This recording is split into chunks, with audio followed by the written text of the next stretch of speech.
उपसभापतींनी केलेलं निलंबन अस्तित्वात आहे का ते रद्द झालं ते तरी आम्हाला एकदा स्पष्ट कळू द्या. की तालिका सदस्य म्हणून बसलेले असताना जे एक निलंबन झालं ते आपण ग्राह्य धरलं आणि उपसभापती असताना जे निलंबन झालं त्याच्यावर आपल्याला काहीच क्लॅरिफिकेशन येत नाही. दिला तर तुमचं हे पत्र घेऊन आम्ही कोर्टात जाऊ. त्या ठिकाणी सभापतीचा अधिकार आहे का नाही कोर्टाला सांगावं लागेल आम्हाला. आमचं म्हणणं आहे मग तुम्ही त्यांना निलंबन केलं नसेल, बडतर्फ केलं नसेल, हा आदेश रद्द केला असेल तर मुख्यमंत्र्यांना विचारा. चेंबर मध्ये बैठका बोलवतात, त्या बैठकीला ज्यावेळेला अधिकार येत नाही की त्या ठिकाणी जे मी जे सांगतोय वारंवार, मी निवेदन तयार केलं आणि माननीय उपसभापतींनी दिलेल्या निर्णयावर शासनाकडून झालेल्या घटनेची चौकशी करून या प्रकरणी कायद्यानुसार योग्य ती कारवाई करावी या निष्कर्षाप्रत मी आलो आहे. आपण फक्त नावापुरते व्हाल का याची शंका मला आहे. निर्णय घेतोय. रुलिंग आपण जे शशिकांत शिंदेंनी परब साहेबांनी सांगितलं, सोमवार दिनांक 23 मार्च 2026 रोजी विधान परिषद सभागृहाची विशेष बैठक सकाळी 10 ते पावणे 12 या वेळेत आयोजित करण्यात आली होती. या विशेष बैठकीमध्ये महाराष्ट्र विधान परिषद नियम 97 अन्वये 3 अल्पकालीन चर्चा तसेच महाराष्ट्र विधान परिषद नियम 260 अन्वये सत्ताधारी पक्षाचा प्रलंबित असलेला प्रस्ताव दर्शविण्यात आला होता. सभागृहाची विशेष बैठक 10 वाजता सुरू झाल्यावर श्री हेमंत पाटील विधान परिषद सदस्य यांनी सातारा जिल्हा परिषदेच्या अध्यक्षपदाच्या निवडणुकीच्या वेळी झालेल्या गोंधळाबाबत औचित्याचा मुद्दा सभागृहात उपस्थित केला. श्री हेमंत पाटील विधान परिषद सदस्य यांनी पालकमंत्री श्री शंभूराजे देसाई व माननीय मंत्री श्री मकरंद पाटील यांना या निवडणुकीच्या वेळी झालेल्या धक्काबुक्की संदर्भात म्हणणे मांडले व धक्काबुक्कीमध्ये माननीय मंत्री श्री शंभूराज देसाई यांच्या हाताला दुखापत झाल्याची बाब सदनाच्या निदर्शनास आणली. त्यावेळी या विषयावर झालेल्या चर्चेमध्ये श्री विक्रम काळे विधान परिषद सदस्य व मंत्री श्री शंभूराज देसाई यांनी सहभाग घेतला. या विशेष बैठकीत सभापती स्थानी असलेल्या उपसभापती यांनी उपरोक्त विषयाच्या अनुषंगाने सातारा जिल्हा परिषदेच्या मतदान प्रक्रियेसंदर्भातील सातारा पोलीस अधीक्षक तसेच संबंधित पोलीस अधिकारी व कर्मचारी यांचे निलंबन करण्याचे निर्देश दिले. तथापि असे निर्देश देण्यापूर्वी माननीय उपसभापती यांनी एवढी घटना घडल्यावर सरकारकडून कालच चौकशीचे आदेश द्यायला हवे होते, ते काही कारणामुळे गेलेले नाहीत असे निरीक्षण नोंदविले. यानंतर माननीय उपसभापती यांच्या अनुमतीने माननीय मंत्री श्री मकरंद पाटील, श्री संजय खोडके विधान परिषद सदस्य, डॉक्टर मनीषा कायंदे विधान परिषद सदस्य यांनी या विषयावर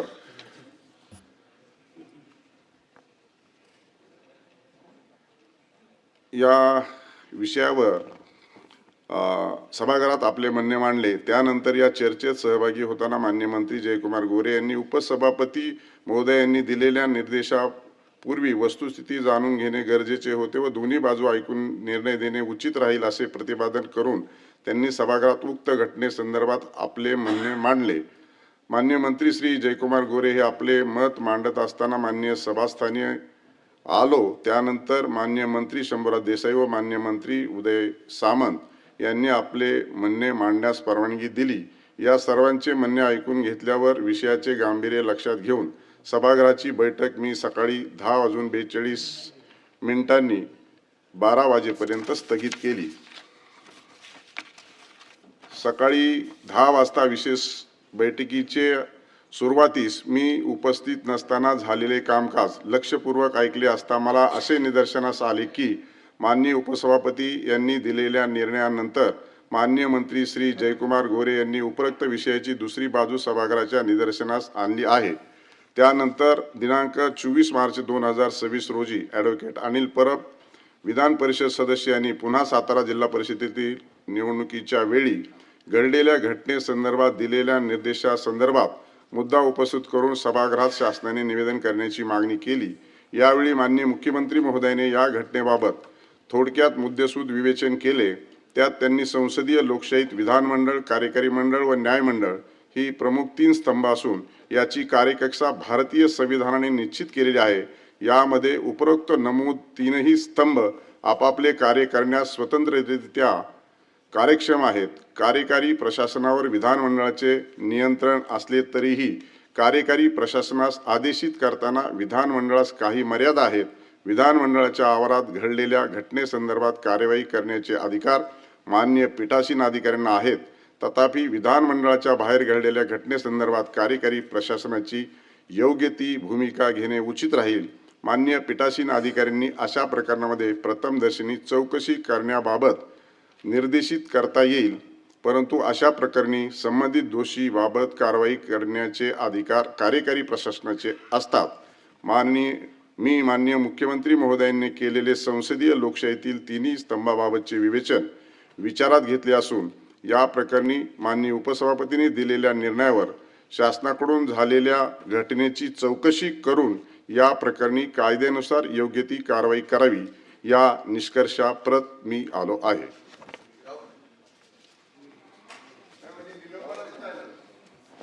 माननीय उपमुख्यमंत्री, आम्ही ऐकलं सभापती महोदय, निलंबन जे माननीय उपसभापती महोदयांनी केलं होतं आणि 2 माननीय मंत्री महोदयांनी ते पण आपल्या विवेचनात आलं नाही. माननीय गणेश नाईक साहेबांनी, माननीय उदय सामंत साहेबांनी माननीय उपसभापतींच्या निर्देशाचं पालन करू असं देखील रेकॉर्डवर घेतलेलं आहे. ते सचिवालय आपल्या निदर्शनाला आणलेलं नाही, ते अहवालात यायला या पाहिजे. संदर्भामध्ये निर्णय दिलेला आहे. नाही, आपला निर्णय मान्य आहे, आपला निर्णय मान्य आहे. पण मग ह्यांनी सभापतींनी उपसभापतींनी केलेलं निलंबन अस्तित्वात आहे का ते रद्द झालं ते तरी आम्हाला एकदा स्पष्ट कळू द्या. म्हणजे त्या रुलिंग मध्ये आलंय सगळं आता. आपण आता जे वाचन केलं त्या वाचनामध्ये उपसभापतीने निर्देश दिल्यानंतर जयकुमार गोरेंनी त्या ठिकाणी मंत्र्यांनी तिथं हरकत घेतली, त्याचा उल्लेखच केलेला नाही. त्यांनी निर्देश दिले होते, त्या निर्देश दिल्यानंतर त्यांनी असं सांगण्यात आलं होतं त्यांनी की यांची चौकशी करून त्यांना बडतर्फ करण्यात येईल. हे सांगितल्यानंतर जयकुमार गोरेंनी त्याच्यावर हरकत घेतलेली आहे. त्या वाचनात तुमचं ते आलेलं नाही. दुसरी गोष्ट अशी आहे, हा निर्णय आपण द्यावा. निर्णय देत असताना एवढीच अपेक्षा आहे, नाही आपण परत वाचा. आपण जर ते निर्णय पूर्ण वाचला तर सगळे आपल्याला त्याच्यामध्ये नाही संदर्भ तुमच्या लागतील. वाचनातलं जे ऐकलं ते आम्ही बोललेलो आहे. म्हणून आपल्याला ते नसल परत असेल तर परत वाचन करून त्याच्यावर आपल्याला दाखवा. ते लक्षात येईल. उल्लेख तिथे झाला नव्हता, त्यांनी दिलेल्या निर्देशाचा उल्लेख झाला नव्हता म्हणून आम्ही उल्लेख बोलतोय. केल्याचं मी दुसरा त्याच्यामध्ये अंतर्भाव केलेला आहे आणि दोन्ही नाही. बाजूचं म्हणणं ऐकून घेतलंय, क्लिप ऐकली, खालच्या सभागृहातला निर्णय, वरच्या सभागृहातला निर्णय आणि मी निष्कर्ष नोंदवलेला आहे.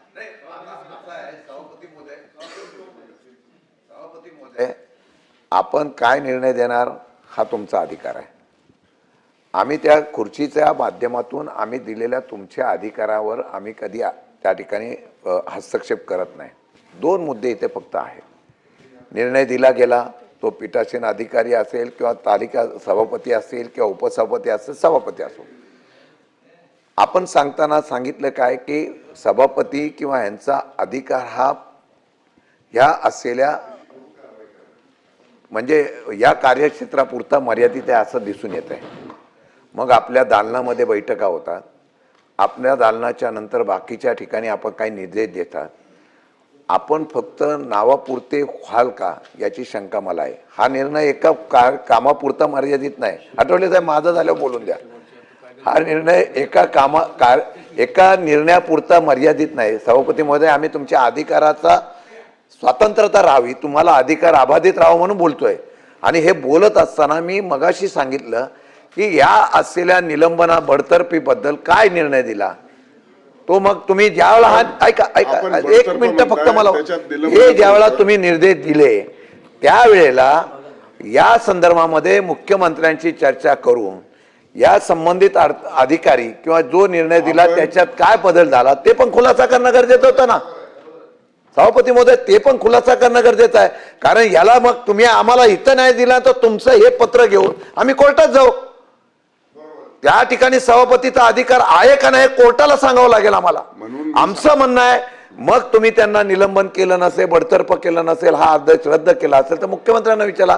मुख्यमंत्री म्हणलं चौकशी करून कारवाई करतो. मग त्यांना निलंबन करणार, त्यांच्यावर कारवाई करणार का नाही करणार याचा पण निर्देश द्या आम्हाला. हो ना.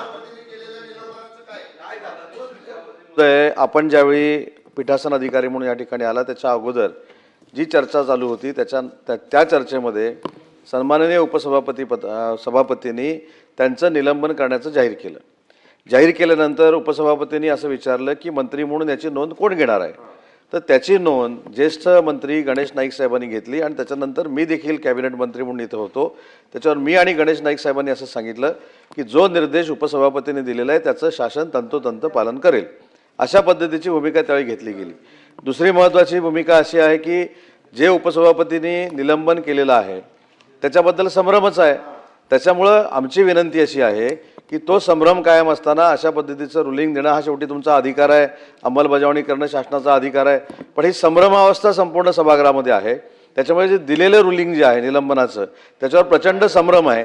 त्याच्यामुळे हे सगळं राखून ठेवावं आणि त्याच्यानंतर निर्णय घ्यावा ना. कारण महत्त्वाची गोष्ट अशी आहे की जे उपसभापतींनी रुलिंग दिलंय ते रुलिंग देत असताना विधानसभेमध्ये जी घटना घडलेली आहे त्याचा उल्लेख इथं करणं योग्य नाही. परंतु त्याचा एक रेफरन्स म्हणून देतो की तालिका सदस्य म्हणून बसलेले असताना जे एक निलंबन झालं ते आपण ग्राह्य धरलं आणि उपसभापती असताना जे निलंबन झालं त्याच्यावर आपल्याला काहीच क्लॅरिफिकेशन येत नाही. त्याच्यामुळं माझी आपल्याला विनंती अशी आहे की हा सगळा संभ्रमावस्था निर्माण झालेला जो प्रसंग आहे त्यामुळे तुमच्या अधिकारामध्ये हे राखून ठेवावं. आणि दुसरं जे आपण रुलिंग दिलं की याच्यामध्ये चौकशी करणार पण त्याच्यामध्ये उपसभापतींनी जे रुलिंग दिलेलं आहे आणि आम्ही दोन्ही मंत्र्यांनी शासनामार्फत सांगितलंय की आम्ही त्याची कायदेशीर कारवाई करू किंवा सभापतीने जे रुलिंग दिलेलं आहे त्याची अंमलबजावणी करू. त्याचं आम्ही काय करायचं. मला वाटतं की आपण जे सगळं म्हटलंय ते माझ्या निर्णयामध्ये आहे आणि आता पुन्हा त्याच्यावरती बोलणं उचित होणार नाही आणि त्यामुळं माझ्या निर्णयामध्ये सगळ्या गोष्टीचा मी अंतर्भाव केलेला आहे. आपण आता पुढे जाऊया.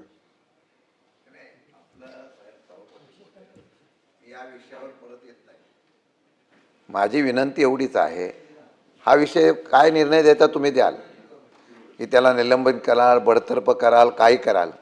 मी तुमच्या अधिकाराच्या बाबतीमध्ये बोलतोय. हा एक निर्णय असा होईल की तुमच्या अधिकाराच्या असलेल्या शक्ती कमी करून टाकेल. सभापती महोदय, हा एक निर्णय माझी विनंती आहे, आपण वेळ घ्या. आमचं विनंती एवढीच आहे की वाटतं हा विषय तुम्ही काय निर्णय घ्यायचा घ्या, प्रलंबित ठेवा, काय करा. तुम्हाला जो निर्णय घ्यायचा मुख्यमंत्र्यांनी चर्चा करून घ्या. फक्त तुमचा अधिकार जो आहे, जो अधिकार तुम्हाला आहे, तुम्ही बैठका बोलवता, तुमच्या सभापतीच्या चेंबरमध्ये बैठका बोलवता, त्या बैठकीला ज्यावेळेला अधिकार येत नाही की त्या ठिकाणी जे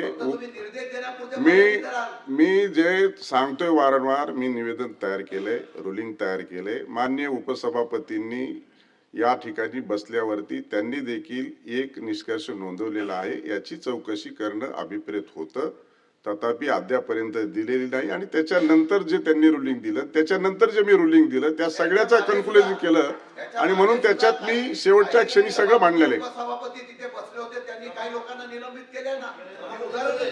सभागृहाचं कामकाज अर्ध्या तासासाठी तहकूब करीत आहे.